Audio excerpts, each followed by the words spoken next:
Okay, so today I'm going to make strawberry jam in my Oster bread machine. I just got it. I'm so excited to use it, and this is the first thing I'm going to make. So I have 1.5 cups of strawberries.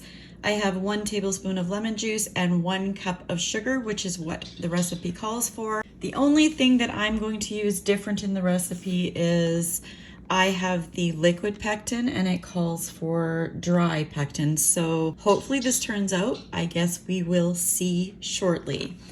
So all I'm gonna do is pour everything into my container, and hopefully you can see that.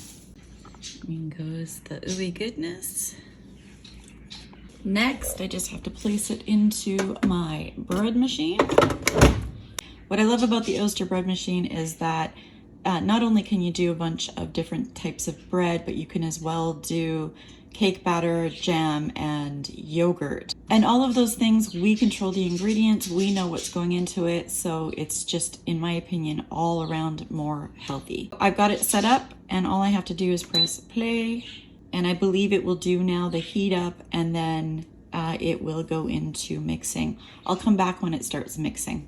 Okay, I just wanted to give you guys an update. There's 34 minutes left on this, and it is mixing up the strawberries. I think it started at 1 hour and 20 minutes, and I just wanted to show you that it is mixing it. I'll come back when the cycle is done.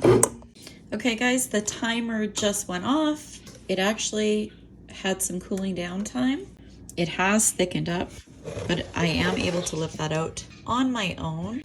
And I've prepared some jars, so I'm just gonna go ahead and start lifting some of the goodness into the jars. Okay, so I was able to get 4 200 ml jars. 1 of them is going in the fridge and 3 of them will go into the freezer.